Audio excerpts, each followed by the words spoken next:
I asked a very reputable doctor in Ohio a question. I told him I keep hearing from other people that one of the main steps to be cured from a sickness is to believe that you can be cured.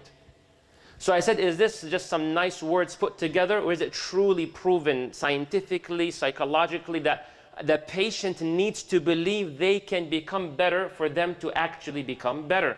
So the doctor said, actually, it's not one of the steps, but this is the first thing as a doctor I tell my patients. Number one, you gotta believe that it's possible for you to be cured.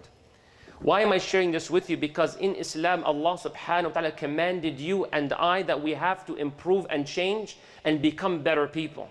And the first step for you to change and improve your patience, your generosity, your humbleness, etc., is to believe that you can, and you will never and should never say, I am who I am and I can never change. Because Allah subhanahu wa ta'ala will not hold you accountable for things you cannot change. Check out this beautiful hadith.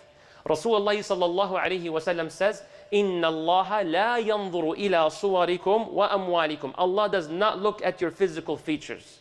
Allah does not care about your physical features. In what sense?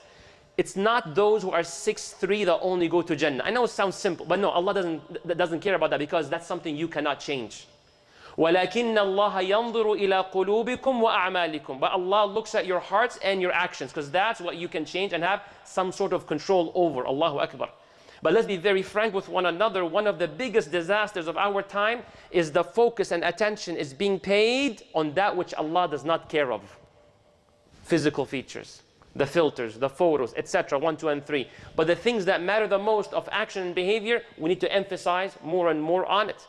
A man came to the Prophet sallallahu alaihi wasallam. This hadith is very critical to prove to you my point about you have to believe that you can change. Because there's truly so many people, elders, who even believe that they are who they are for the rest of their life. I even had a workshop with top management at work. I will never forget it. I'm not a top manager, but I was requested personally to go there because I deal with such people of that caliber. And I realized that the higher up in the company that you go, the less technical they care about, the more communication-based it's all about. SubhanAllah. It's about adab and akhlaq and character and presentation and so on. So then that speaker says, I've been teaching for, he said approximately, if I recall correctly, about 12 years. Teaching this class about behavior and how to deal with people and how to talk to people and how to stand. If this has a meaning, this has a meaning.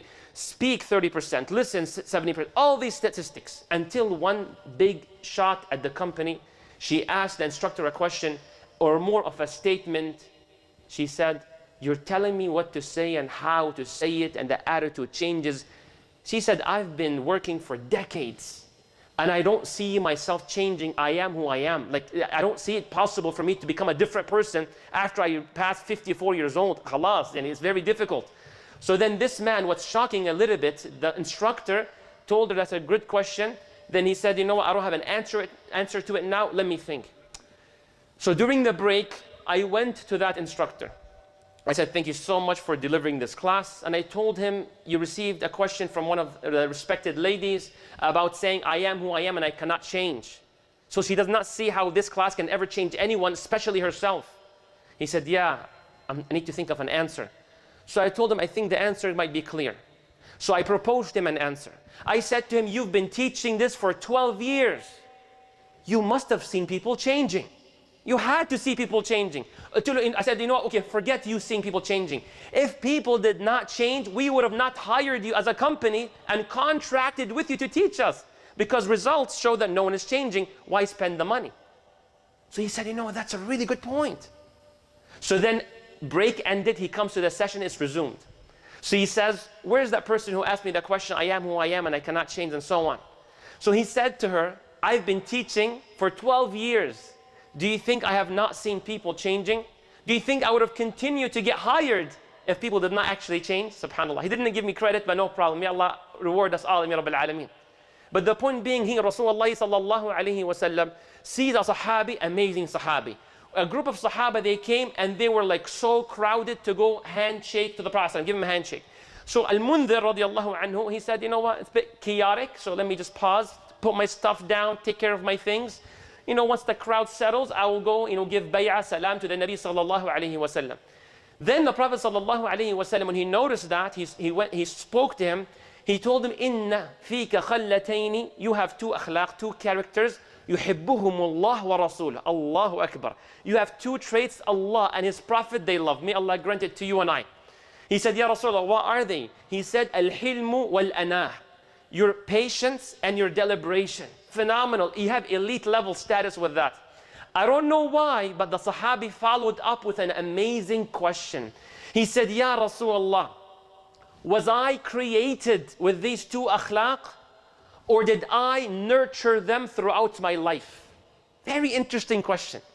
So the Prophet ﷺ says, as for you, no, you were created with them. So what do we learn here? Some of us are born with high level of rahmah people were not born with. Some of you born with high level of bravery and courage that no one else was born at that level. Some of us have that nature, subhanAllah, default status. Your default settings is that you're a nice person. Your default settings is that you're so generous, it's in your blood, Allahumma barik. But this hadith, the ulama say, also proves that you can grow in a character or khuluq that you were very low at one point. Why? Because the Prophet ﷺ did not tell al-Mundhir, no Mundhir, it's all about how you were born, you can never change. He said for you, you were born with them, so this has an open door. That means those who don't have it, you can grow in it. Just like I'm assuming some of us here, may Allah bless you, wonderful people, Amir Rabbil Alameen, not everyone here was born in the United States. Yet you have an American passport. So what do we see here? Some people were born in the US, so they have that passport. Others do not, so they had to go, they moved, they worked hard, got the green card, then eventually got the citizenship. And you know what that also means? Those who were born with good akhlaq, do not take it for granted. Those that were born into a Muslim family, do not take it for granted, because just like how you were born with it, it can be taken away from you. Similarly, the whole passport example, you being born in the United States doesn't mean you'll always be immune and that passport will never be revoked. As an example, right? May Allah protect you all, Rabbil Alameen. So that's what Rasulullah sallallahu alayhi wa sallam, what does he teach us? إِنَّمَا الْعِلْمُ بِالتَّعَلُّمِ. He says you gain knowledge by seeking it. Na'am, tajtahad, and you work hard, you will reach it, inshallah. I will never forget it in my life. His brother, his name is Mahmoud. He might even perhaps be watching and listening. Brother Mahmoud used to come to the final exams, University of Windsor, 20-minute drive from here. Allah gifted him with such mind that I have never seen anything like him before. Wallahi, I remember, final exams used to come, and that is when he goes to the bookstore to buy the book. And he even unwrapped that book in the library in front of my own eyes. No one told me. And he's like, I'm about to start. So how did you do your assignments? The projects? He's like, yeah, took it from the class, whatever the teacher said, photographic memory and so on. And that's when he bought the book, and he was the top student throughout the entire school year. But alhamdulillah, from my end, I had to work so hard day and night, pull an all-nighter, Red Bull, all these drinks. May Allah protect us, I'm not promoting it. Some of them are harmful, but the point being is that you have to believe that you can. When Rasulullah sallallahu alayhi wa sallam, what does he say?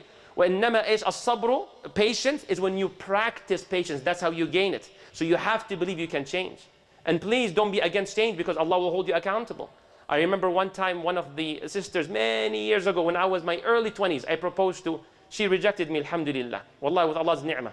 Because I remember when I had that setting, I told her, you know what, I look forward to improving and changing. We don't want to be who we are tomorrow, the way we are today. And next year, no, like today, I want to always improve year by year. She said, no, akhi, if you want to continue and have this marriage proceed, and have the katbi kitab and so on, I am who I am, I don't like to change. I said, you may misunderstand me. You're good who you are, but we want to improve. She insisted, I don't like the word change. So then I insisted as well, I want to change and improve. But then we butted in, we said, okay, whatever, but still got rejected, alhamdulillah. But the point being is that believe in Allah Jalla Jalaluh, take the means in terms of dunya and in terms of akhirah. أقول قولي هذا, I say whatever I have said, and I ask God to forgive me and forgive you all. فاستغفروه إنه هو الغفور الرحيم. When we hear about us being whoever we are, and can we change? Yes, we can change. But there's one Sahabi, radiallahu anhu, who was very concerned, and he had a beautiful, beautiful point here. What did he say?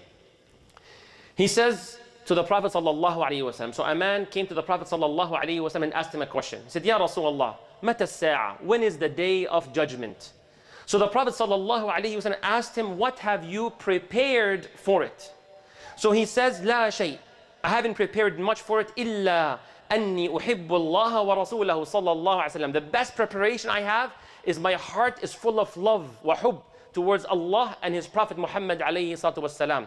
So then the Prophet sallallahu alayhi wasallam told him, Anta ma' man ahbabt. You will be with whom you love. So why did I share this with you? Because some of you say, I want to change, I want to improve, but I will never reach a point like Rasulullah, and that's all confirmed, non-negotiable. I may never reach the level of other prophets, that's for sure, but you can reach through your determination and you trying to reach. If you truly love them, it will be shown in your actions, in your movements, in your speech. May Allah increase our hearts with love to Allah and His Prophet ﷺ, and let that be shown in the way you talk and in the way you behave and the way you struggle throughout your life to become a better person and improve the akhlaq that you know really well what you need to improve on. May Allah make our akhlaq as beautiful as our khalq. That's the dua of Rasulullah ﷺ. Allahumma ahsin khuluqana kama ahsanta khalqana. Beautify our khuluq, Ya Allah, character,